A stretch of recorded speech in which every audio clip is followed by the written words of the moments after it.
Bonsoir, bienvenue dans Superplay. Ce soir, j'accueille Banana Master sur un jeu que je ne connais pas sur Super Nintendo. Donc sur Super Nintendo, on a des très bons jeux, on a Yoshi Island, on a Super Mario Kart, plein de très bons jeux. Mais comme c'est Banana Master, je ne sais pas trop à quoi il va falloir s'attendre. Bienvenue Banana. Bonsoir Monsieur Ardigo. Bonsoir, ça va bien? Très bien, merci. Ouais. Alors, ce qu'il faut savoir, c'est que Banana, quand il veut tourner une émission, il passe un coup de fil. Il dit allô, c'est Banana, j'ai un run pour toi, il dure 15 minutes, et je suis dispo tel jour. Et moi je dis ça. ok. Et en fait, j'ai oublié de lui demander de quel jeu on allait parler ce soir. Et d'après lui, c'est une purge. C'est une purge. C'est une purge. Alors des purges, j'en ai déjà fait, donc j'ai pas cantonné qu'aux mauvais jeux. On a déjà un petit peu teasé avec Yast pour dire effectivement que ça va être un jeu THQ qui pourrait presque être dans l'Awful Game Zone Quick. Mais voilà, c'est une purge. Et comme les purges que je teste généralement, faut que je run, je vais te proposer d'y jouer avant. Voilà. Commence. Et bêtement, j'ai accepté. Bêtement, t'as accepté. Comme ça, je pourrais témoigner de la difficulté de faire ce jeu.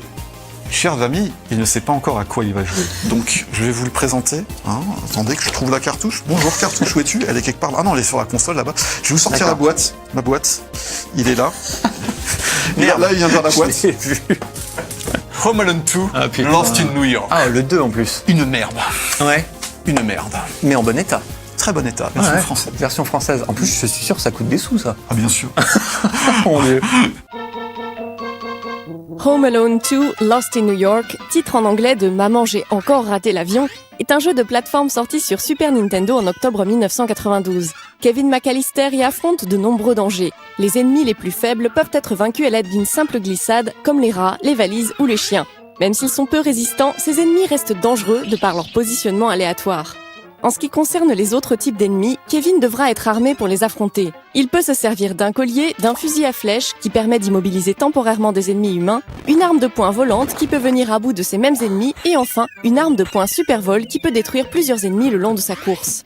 Kevin aura aussi accès à divers bonus. En récoltant 6 parts de pizza, le joueur gagnera une vie supplémentaire. Après avoir ramassé 20 gâteaux, Kevin regagnera une unité d'énergie perdue. La cloche déclenchera un saut tourbillonnant pouvant détruire les ennemis les plus faibles. Les bâtons de sucre fournissent une courte période d'invulnérabilité. Enfin, l'aftershave est le bonus le plus efficace du jeu, augmentant la vitesse de Kevin tout en le rendant invincible.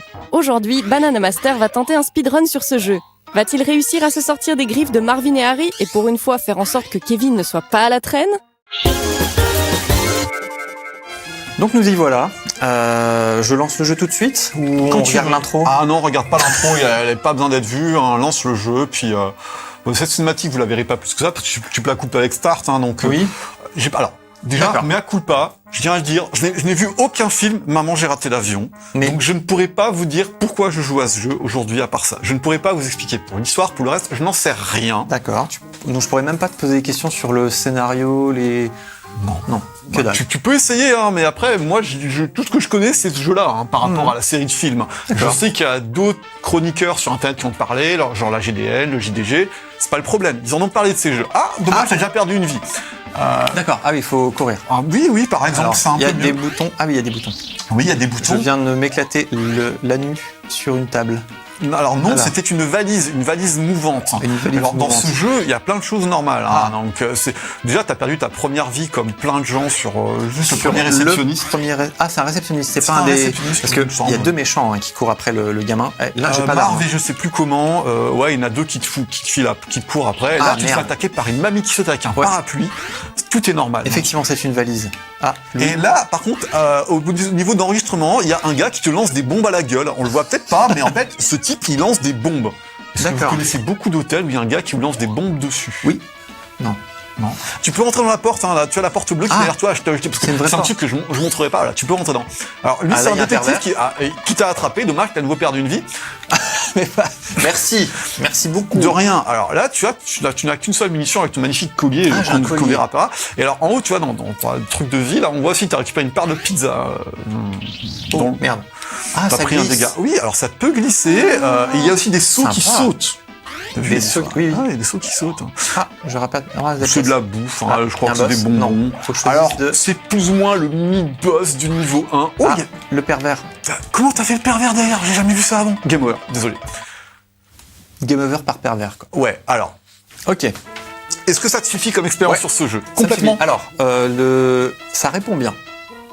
Pour le moment. Ça répond bien. Sauf, effectivement, quand ça glisse, le perso continue à courir alors que normalement, on arrête l'animation, on fait slider les persos. Enfin, ouais, ces gens ne savent pas faire des jeux.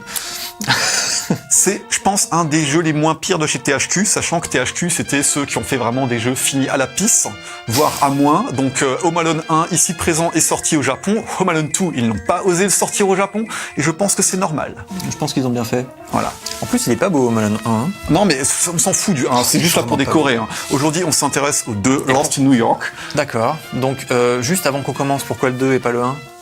Pourquoi le 2 est pas loin? Parce que le 2 m'a fait mourir de rire sur un ennemi sur lequel tu n'es pas mort, à savoir l'aspirateur. Tu peux être tué par un aspirateur, tu peux être tué par plein de choses. Soit c'est le pervers qui t'a eu, tu vois, donc c'était aussi Tu vas me faire tuer par un aspirateur. Vas-y, viens. D'accord. Montre Allez. l'aspirateur aux gens, l'aspirateur qui bouffe donc les gens. j'accélère. Ça va pas durer longtemps. En fait, quand tu vas tenter de skipper l'aspirateur, tu vas pas réussir. Il faut que t'attendes. Mais si tu entends genre en disant tiens, je veux courir et tout, je vais aller vite. L'aspirateur, ouais, vas-y, avance, cours et tente de passer l'aspirateur vite. Et là, tu peux pas. L'aspirateur te mange. Et juste pour ça, ce jeu m'a fait mourir de rire à l'époque. D'accord. Donc voilà, et ça et le boss de fin. Du coup, voilà, ce jeu, je l'avais quand même terminé il y a très très loin. Et en parlant avec Monsieur Yass, je me suis dit mais pourquoi pas retester ce jeu. Évidemment. Et malheureusement, je me suis attaqué à Homeland 2 Lost in New York. On peut s'accroupir, on peut se mettre à genoux. Alors tu peux aussi courir et faire bas, faire une glissade. Pas mal. Pas mal. Pas mal, ça sert. Ouais, à fond la gamelle. Et je peux péter les sauts avec mes... Tu savais? Bien sûr. D'accord. Bien sûr. En fait, alors je te comprends en fait, parce que tu prends des jeux de merde souvent comme ça, et puis au bout d'un moment tu dis ah ouais on peut faire des trucs, et j'avoue ça donne envie. Bon, on va te laisser jouer. Je vais pas jouer en live, je vais... Oui, voilà. On va regarder la splendide vidéo. Ouais, sachant que là, je suis parti sur un speedrun.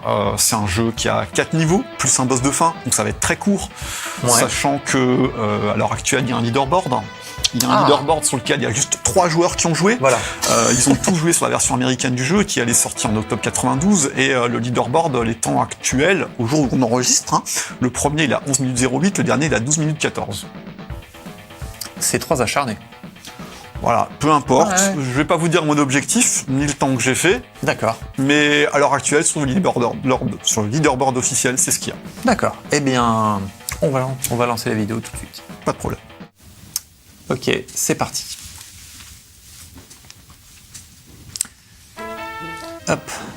Alors dans ce jeu, ce qu'il faut comprendre, le timer va commencer à partir du moment où on va commencer à contrôler Kevin. Voilà, donc là, à partir du moment où j'ai commencé à bouger les pieds au sol, le timer commence pour le leaderboard de speedrun, et il va s'arrêter au niveau du boss de fin quand la dame aux oiseaux va me dire « Thank you ». D'accord. Avant ça, le chrono va tourner non-stop. Donc on a pu voir que déjà j'ai pu récupérer une première arme, une sorte de pistolet à eau ou n'importe, en sautant dans le vide. En fait, ce qu'il faut savoir, c'est que dans le jeu, il y a différents endroits où en passant dessus, la hitbox du personnage va faire popper des items, que ce soit des bonus, que ce soit des armes, juste comme ça en passant dedans. Ça, c'est le coup que je t'ai appris tout à l'heure. Voilà. Et en parallèle, on a pu voir que j'ai déjà pris des dégâts. Ces dégâts, je vous rassure, ils sont entièrement volontaires, parce que comme on est en speedrun, on va tenter de gagner du temps. Et donc, je vais faire exprès de mourir à plusieurs reprises pour gagner du temps. Donc là, le premier mid-boss qu'on vient de passer, c'était en gros l'ascenseur qu'on a appelé. Avec les appeler l'ascenseur. En fait, pour appeler l'ascenseur, il faut faire O et X ou Y, je sais plus, un des deux boutons. C'est le seul moment du jeu que ça marche. En fait, il faut le faire 5 fois. Et ce que j'ai tenté de faire, c'est que j'ai tenté d'éviter un cycle, parce qu'en fait, quand tu prends un dégât juste après avoir appelé la fois l'ascenseur, tu enlèves le laps de temps avant que le jeu te dise que la prochaine fois tu peux l'appeler. Normalement, il faut que tu attends genre 3-4 secondes. Si tu prends un dégât alors que tu viens de l'appeler, tu peux comme ça enlever ce temps-là. Ok. Donc c'est pour ça que j'ai tenté de mâcher ça comme un acharné. Et là, dans cet hôtel, on va avoir différents étages à parcourir. Et là, c'est un moment où ça va un petit peu ressembler à ce que j'avais déjà montré dans Last Action Hero, à savoir qu'en fait, il y a des grands couloirs et il y a en gros un trigger qu'il faut déclencher à chaque couloir pour pouvoir passer à l'étage suivant. Donc dans Last Action Hero, on était obligé à chaque fois d'aller au bout du couloir en marchant, puis de revenir au départ. D'accord. Ici, on va avoir 3 choix possibles pour déclencher ce trigger. Choix numéro 1, aller au bout du couloir. Choix numéro 2, mourir. Choix numéro 3, rentrer dans une porte et ressortir. Ok, donc speedrun, jusqu'à présent, la première fois, j'avais pris la porte, la deuxième fois, choisi la mort. C'est pour ça que là, je viens de faire exprès de mourir sur cette mémé, ce qui veut dire que j'ai fait exprès de prendre des dégâts depuis le départ. D'accord, donc tout est planifié. Voilà, et c'est aussi pour ça que je vais encore perdre une vie, là, au prochain étage, immédiatement. On a pu aussi voir qu'à un étage précédent, j'ai aussi récupéré c'est instantané. Ah, c'est instantané, hein, c'est radical. Et donc lui, en fait, avec le petit pistolet comme ça, on peut juste le freezer. Pour le tuer, soit il faut avoir le gros point, soit le point intermédiaire. Avec donc, le point intermédiaire, il faut deux coups. On pouvait rien faire. Lui, il arrive, on peut rien faire. Non, on peut rien faire. Mais je l'ai jamais fait. Je popais là où tu étais en bas. Et là, maintenant, on vient de prendre de l'aftershave, ce qui fait que notre on est invincible. On peut tuer l'aspirateur et on peut courir très vite. Bah, tu vois, si tu avais vu le film, tu aurais compris. Alors je crois avoir compris cette référence parce que j'ai regardé la vidéo de l'AVGN. Voilà. Et puis non, surtout dans la bande-annonce. Vraiment, il faut qu'on attende 16 étages, on a plus d'une minute à patienter, donc on se fait vraiment chier. Donc tout ce qu'on peut faire à ce moment-là comme input sur la manette, c'est L ou R pour changer les armes, si on en a plusieurs. Là, en l'occurrence, j'en ai qu'une seule, non, j'en ai deux, je le fais pas, mais en gros, c'est tout ce qu'on pourrait faire. On est vraiment bloqué. Donc ce jeu, quand on speedrun, c'est relativement chiant, parce que très rapidement, dans le niveau 1, qui est le niveau le plus long, on a des passages où on ne peut rien faire à part attendre. Ah mais ça arrive dans les jeux modernes, hein. T'as des cinématiques et des trucs, c'est chiant. Et donc le fameux pervers que t'as vu avant, là on va l'avoir maintenant. Voilà, l'inspecteur qui nous poursuit, on va devoir l'affronter. Donc dans une vidéo du JDG, il comprenait pas du tout comment l'avoir. Donc en fait c'est avec l'arme que je viens de récupérer. Il suffit en fait de lui tirer deux coups rapidement. En fait quand il tire un premier coup, il se baisse à 90 degrés. Et le deuxième, en fait quand il est à 90 degrés, si on lui met un deuxième coup, là on peut le tuer. Sinon on ne peut pas. Et donc là, pareil, la machine qui lave les assiettes, qui tout bout, pourrait aussi nous tuer instantanément comme le faisait l'aspirateur. Ah ouais. Oui. Donc en nous aspirant. Voilà, tu rentres dedans, t'es aussi pris, quoi. On arrive au premier boss. Où là, en fait, ce qu'il faut faire, c'est une petite glissade dessus pour le déshabiller. Et une fois qu'il est à poil, on l'aura passé, on ira au niveau 2. Voilà. Et donc là, j'ai fait exprès de prendre le gros point pour voir la hitbox dégueulasse quand on se fait attraper par les voleurs, où on voit le point qui déborde, parce que je trouve ça absolument ridicule. Donc c'est juste pour ça que je l'ai fait. On arrive dans un niveau... Il y a du style en plus. Il y a du style en plus. Alors là, par contre, on est à Central Park. Donc à Central Park, l'aléatoire, en fait, ça va être au niveau des souris. Les souris ne vont jamais arriver forcément au même endroit. On va les entendre.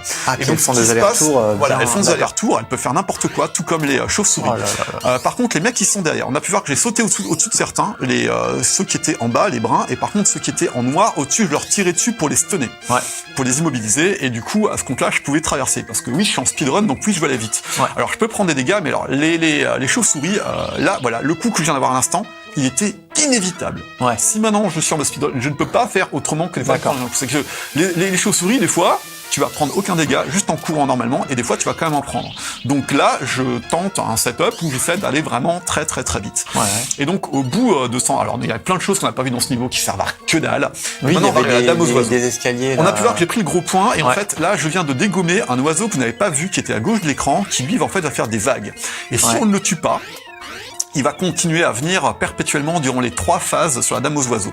Et en fait, durant cette phase, l'inertie qui est au sol est genre sur vraiment de la glace. Genre avant, t'as l'impression que la glisse a glissé, là ça glisse à mort.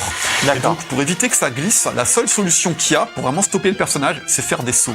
C'est pour ça que constamment on me voit me déplacer en saut ou juste tourner à droite à gauche. Parce qu'en fait, tu casses l'inertie en faisant ça. Je casse l'inertie et ça fait que j'ai demandé aux oiseaux de viser à côté. Et en fait, passer un certain nombre de fois qu'ils ont envoyé leur brindille, la dame aux oiseaux va avancer. Et au bout de 3 fois, elle va me serrer la main, elle va devenir mon amie, et je vais pouvoir passer au niveau 3, qui va être le niveau de l'aléatoire le plus total. Donc au niveau du niveau 1, l'aléatoire, en fait, c'était plus les patterns des valises qu'on avait au départ. Ensuite, il y avait aussi les sortes de cuisseaux qui coupaient des saucissons. Dans le niveau 2, on avait les souris plus les oiseaux, donc il y a déjà pas beaucoup d'aléatoires. Et alors le niveau 3, c'est la fête de l'aléatoire. Le niveau 3, en fait, c'est la maison. Et donc la maison, ce qu'il faut comprendre, c'est que il faut qu'on récupère 7 clés. La première est toujours au même endroit, mais n'est pas forcément la même. Donc là, on est passé devant une porte qui était fermée à clé. On a aussi Et en tout, des portes, on a 2 par étage. Donc il y a le rez-de-chaussée, le premier et le deuxième, et la cave. Et donc la première clé, on la récupère forcément à la cave. C'est jamais la même. Et donc là, je suis content parce que je récupère la clé qui, entre guillemets, est sur le chemin le plus loin. Et au final, chacune clé qui va être donnée derrière, c'est complètement aléatoire. J'ai pas compris le script qui va dire comment tu auras la clé suivante. Donc la porte de fin, c'est celle qu'on vient de voir à l'instant, avec juste un rond comme ça. Ça, c'est la porte où tu vas terminer le niveau. Donc la première clé est toujours passée au même endroit, mais ça peut être 1 sur 6. Et ensuite, les clés suivantes vont être données dans un ordre aléatoire. Et donc ensuite, dans chaque petite salle, je vais résoudre une énigme pour obtenir la clé suivante. Donc ici, d'abord tirer sur le baril d'essence, puis sur la flamme pour enflammer l'essence que j'ai mis devant et buter le bandit. Donc les méchants qui me poursuivent, si jamais je leur tombe dessus, enfin ils me tombent dessus, ils me one-shot. Il m'attrape, il me one-shot, c'est de l'instant kill. Façon inspecteur, quoi. Voilà, façon inspecteur, sachant que depuis le niveau 1, là, il me reste, je suis sur ma vie 1. Si je meurs avec ma vie 1, j'ai game over. C'est-à-dire que depuis le niveau 1, si je me fais avoir, c'est game over. Ah oui, parce que t'as perdu des vies volontairement. Parce que j'ai volontairement perdu des vies au niveau 1 pour skipper le temps d'animation des ascenseurs et aller plus vite. Et donc, dans les couloirs, à chaque étage, en fait, les méchants qui me poursuivent, on peut les stunner. Si on les tue, par contre, ça reste de manière définitive. Ouais, d'accord. Ok. Ah oui, il respawn pas quand tu. Il respawn pas. Il respawn pas. Voilà. Donc là, pareil. Alors cette pièce-là, le placement est un peu particulier pour la boule de bowling qu'il faut faire tomber sur la tête de celui-ci. Et là, ce que j'ai fait encore en plus, c'est que j'ai fait exprès d'abord de vider une munition que j'avais pour récupérer en fait un spot de munitions qui pop.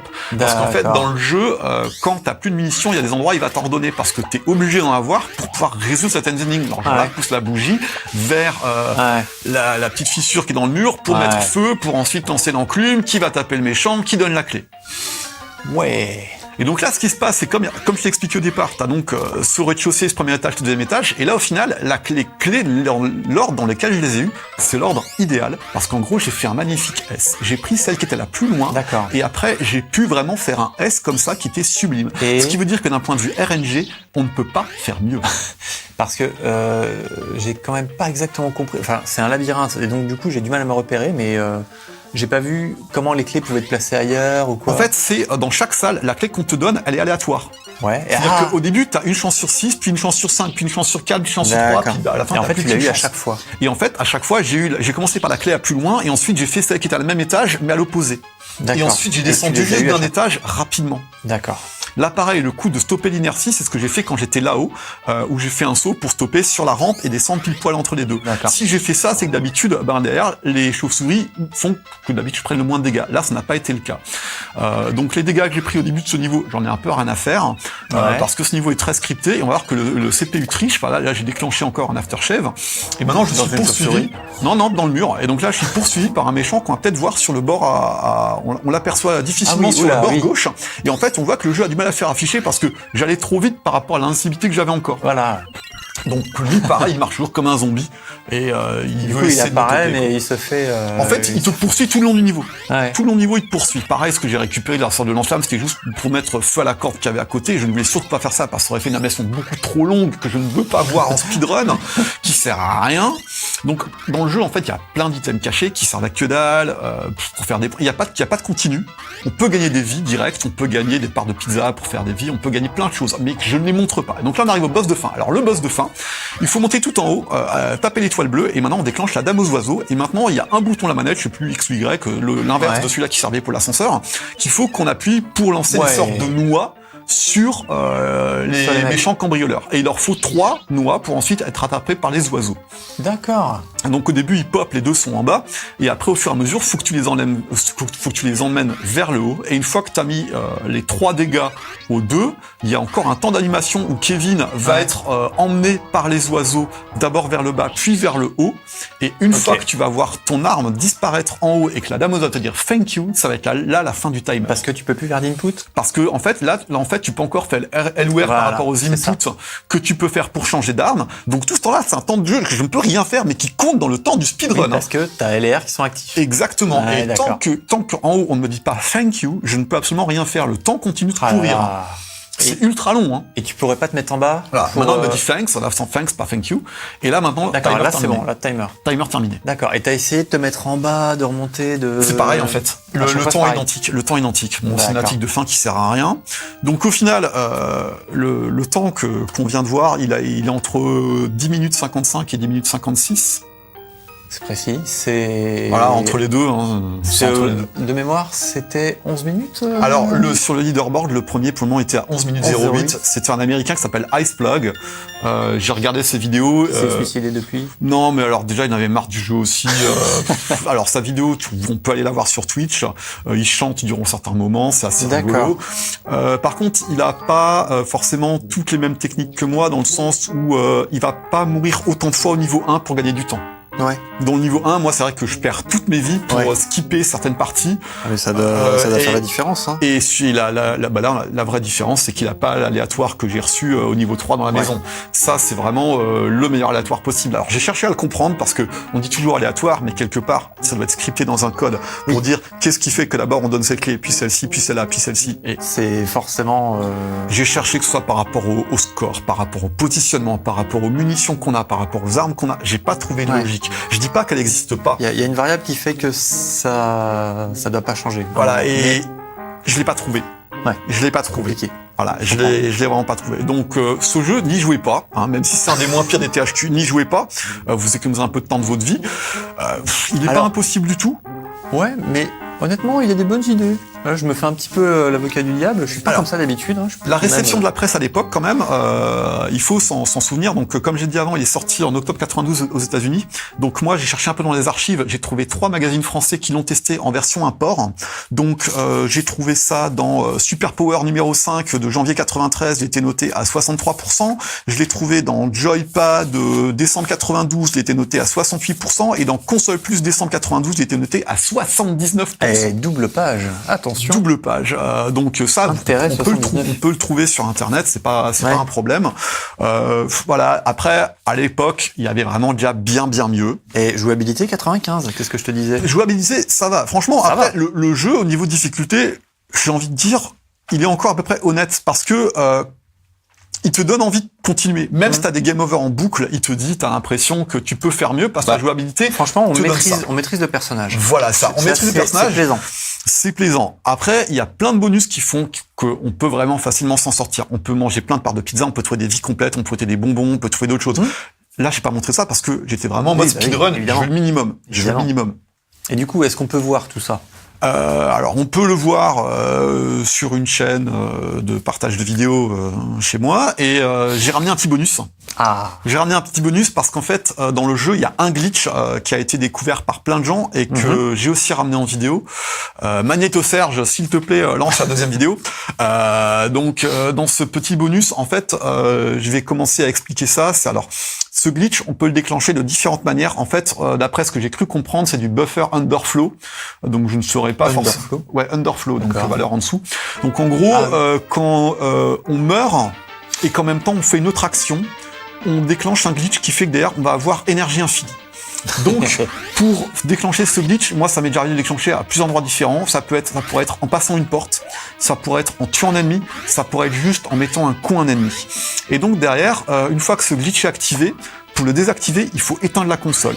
Parce qu'une fois qu'on a terminé une partie, qu'on a l'écran de fin de marqué The End, qu'on recommence, on appuie sur Start, le jeu commence et reboucle. Et donc à ce moment-là, tu as vraiment énergie infinie. Donc le seul moyen de perdre des vies, c'est de te faire attraper par l'inspecteur, par un aspirateur, par un des brigands. Donc en fait, par toutes les choses qui te font automatiquement perdre une vie. Donc c'est faisable. Néanmoins, ce n'est pas intéressant d'utiliser ce glitch pour tenter du speedrun parce que dès qu'on prend un dégât, on perd du temps. C'est-à-dire qu'au niveau 1, je tolère le fait de prendre des dégâts, c'est intéressant parce qu'effectivement, il faut que je perde des vies pour gagner du temps plutôt que d'aller au fond d'un couloir ou passer perdre des vies. Voilà, parce que en fait, c'est plus intéressant pour déclencher l'événement, aller au prochain étage. Voilà. Donc sur le niveau 1, voilà. Mais par contre, sur les niveaux suivants, c'est pas forcément pertinent et intéressant de prendre du dégât. Et c'est-à-dire que les dégâts que j'ai pris avant, c'est plus ou moins des dégâts quasiment inévitables. Effectivement, tu te fais stun un peu quand tu prends des dégâts. Voilà, ça, tu perds perds une demi-seconde. Donc, de ce point de vue-là, voilà, déclencher ce glitch, on peut le faire avec plein de choses. Par exemple, on a vu dans une des chambres, il y a une sorte de femme d'une femme de chambre qui lance des oreillers. Ces oreillers, elles rebondissent, ça rebondit genre un ballon de basket, quoi. Mais genre, il y a un mec, il a écrit une review sur Internet, il disait, mais l'imprimateur, c'est quoi? C'est une brique pour que ça te fasse du mal? Parce que putain, pour te faire stun par un oreiller, faut nous tu vois, genre l'oreiller qu'elle te lance. Donc, tu pourrais le déclencher ici, le glitch. Tu peux le déclencher à plein d'endroits. Donc, il est pas intéressant. Donc là, je vais le déclencher courant de combat du boss du premier niveau. D'accord. Donc voilà, à part ça, j'ai pas trouvé d'autres glitches durant le jeu. Après, il y a encore un autre item qui pourrait être intéressant, qu'on n'a pas montré. Il y a un item qui te rend invincible, mais qui te fait pas courir plus vite. Après, il y a des coquilles dans la notice que tu as dans les mains. Alors, elle est très intéressante. Justement, je voulais te filer un coup de main sur les items, parce qu'ils sont parce que, genre, ils t'ont dit que eux, la pizza, c'est du pâté. Dans la traduction officielle dans la notice, qu'une vie complète, c'est du pâté, quoi. Tranche de pizza. 6 tranches de pizza fournissent une extra vie. Pâté complet. Pâté complet fournit une extra vie. Oui, pâté complet. Pâté complet, quoi. Ils ont osé faire des trucs pareils, quoi. Alors pareil, ils sont plantés dans la traduction de la notice, comme dans Super Danny que j'avais déjà montré, pour au niveau de courir et tu sais, quand tu cours et que tu fais bas, eux, ils vont te dire, sauter en avançant, actionne la touche en bas sur la manette en courant. Pardon? Sauter en avance, sauter en avant. Bah oui. Non. Non. Non. Non. Non. Juste non, quoi. Et il y a plein de choses comme ça dans la notice où franchement tu dirais mais c'est traduction, mais vous l'avez fait comment à l'époque? Il n'y avait pas encore. Ils l'ont fait à l'époque. Il n'y avait pas encore d'autres moteurs de traduction automatique comme on connaît aujourd'hui. Mais limite on se demande si c'est pas fait avec ça, quoi. Non, mais il y avait des trades bien péraves déjà dans les années 80. Il y a pas. Ah ben là franchement c'est. 80 combien d'ailleurs? Alors justement la date officielle de sortie de ce jeu, c'est compliqué. 92, tu m'as dit tout à l'heure. Alors en fait. Octobre 92, c'est la date de sortie américaine de ce jeu. Et j'ai cherché à trouver la date officielle de sortie française du jeu en épluchant toutes les revues d'époque de 93, je l'ai trouvé testé nulle part. Parce qu'en fait, à l'époque, les magazines grand public testaient une première fois les jeux quand ils sortaient en import, et pour les gros hits, ils les retestaient après en version PAL. Et certains magazines, par contre, se focusaient que sur le PAL. Genre Player One, Banzai, Nintendo Player faisaient que du PAL. Player One avait un petit peu d'import, et ils mettaient rarement des notes, ils en mettaient quelques-uns. Et du coup, les rares tests que j'ai trouvés de Home Alone 2, c'était que dans les magazines qui le testaient en import pour la version US. La version PAL, je n'ai trouvé aucun test nulle part. Ce qui veut dire que je suis incapable de dire au réel quand est sorti ce jeu en France. Alors que là, c'est une notice FH, quoi. C'est une bonne. Voilà. Glitch. Donc maintenant, voilà. Là, on peut le voir. Je suis invincible. Là, je prends des dégâts et je perds pas de vie. Il s'est passé quoi pendant le boss? En fait, ce qui s'est passé avec sa hache, et à ce moment-là, t'as fait quoi? En fait, j'ai pris un dégât en même temps que moi, je lui mettais un hit. D'accord. Donc, à ce compte-là, voilà. Donc maintenant, n'importe quel dégât que je prends, ma barre de vie ne descend pas. Donc, on a vu. On le voit bien. Je peux qu'on apprendre des dégâts, j'en ai plus rien à faire. C'est pas fondamentalement intéressant, mais c'est glitché et le glitch va rester actif comme dit tant qu'on n'éteint pas la console. D'accord. Mais effectivement, ça veut dire que pour le faire déjà, tu vas te perdre une vie, donc tu vas perdre du temps, et après, chaque hit c'est du temps perdu, donc il vaut mieux éviter les hits. C'est pas intéressant pour du speedrun. Vraiment, c'est pas intéressant pour du speedrun, parce que j'ai réfléchi vraiment toutes les différentes techniques qu'il pourrait y avoir. J'avoue, j'ai aussi regardé les runs des autres personnes sur le leaderboard pour essayer de m'en inspirer, voir ce qu'ils avaient trouvé des techniques que je connaissais pas. Des experts. Mais non, là, ok. Là, pareil, dans Central Park, on peut aller tout en haut, on peut trouver une vie complète, on peut trouver j'ai vu qu'il y avait des marches. Il y a plein de choses. Ah ouais, non, en fait, c'est pas des marches, c'est de briques qui sortent. Dans le site, vas-y, essaie d'aller voir en haut, tu feras quelque chose de bien. Bah ouais, tu as une vie complète, une invincibilité, mais tu perds 15 000 plombes à le faire. Pareil, il y a un item, il te permet en fait de faire des sauts après où tu es en roulade. Un peu genre tu vois dans Mario, dans Super Mario Bros 3. Et en fait ils te disent que ça peut te permettre de tuer certains ennemis. Genre il y a des ennemis contre lesquels ça va te rendre invincible. Je déconseille à quiconque de prendre cet item parce que le problème c'est que ensuite d'un point de vue précision de saut, on ne voit plus où sont les pieds de Kevin. Et donc à ce compte-là, dans le niveau 3, notamment quand on est sur les poutrelles, t'arrives pas à voir où tu vas atterrir. Quand tu n'as pas cet item, tu vois vraiment où sont les pieds du joueur, tu vois où tu vas atterrir. Là avec ce saut-là, pas du tout. Donc Ice Plug, lui, il aimait bien prendre cet item pour le boss de fin et voir tourner Kevin en boucle comme ça à l'infini. Après, en fait, ça stoppait même Kevin dans son animation au niveau du Fangs. Mais moi, non, je déconseille de prendre cet item parce que cet item, tu peux l'avoir dès le niveau 1, on te le balance à la gueule dès le début du niveau 3. Non, mais ne le prenez pas. Tu déconseilles à qui? Il y a des aux gens qui vont quand même vouloir jouer à ce jeu. Parce que c'est un des moins pires des THQ. Parce que THQ, ils ont quand même fait des pires purges que ça. Ok. Bon, c'est un point très complet sur ce jeu. Je pense qu'on ne pourra pas faire plus complet. C'est pas mal. En même temps, je sais pas si quelqu'un s'est autant intéressé à ce jeu. Vous êtes 3. Avec moi 4. Ah, ils étaient 3 et toi, c'est le 4e. C'était déjà 3. Et les autres, c'était des Anglais, je crois. Je connais leur pseudo. Il y avait Trice Deal et Large Man, en plus. D'accord, et Iceplug. Très bien. Et Iceplug. Ok, tu leur passeras le bonjour. Je les connais pas, mais pourquoi, messieurs. Un petit groupe d'amis, apparemment. Merci en tout cas. Parce que c'est quand même une découverte intéressante. Merci à No Life de me laisser présenter des conneries pareilles. Vu que tu nous préviens pas à chaque fois, tu viens avec les pires trucs, on peut pas te dire non. Bon, la prochaine fois, je te demanderai un peu ce que tu veux faire. Ou alors, si c'est Anthony, je pense qu'il sera un peu plus sérieux que moi. On verra. En attendant, moi, je m'excuse. Je vous dis à une prochaine. Banana, je sais pas quand toi tu comptes repasser. Je sais pas moi-même. Ouais, tu sais pas trop. Il y a d'autres bons jeux de toute façon sur Super Nintendo. Il y a aussi d'autres mauvais jeux. Il y a aussi. Ah, il y a encore. Oui, il y a pire. Non, il y a pas pire. Si, il y a pire. Si, il y a pire. D'accord. Bon, peut-être pas bientôt alors.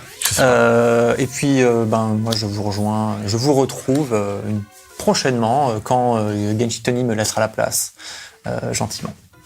À bientôt. Ciao.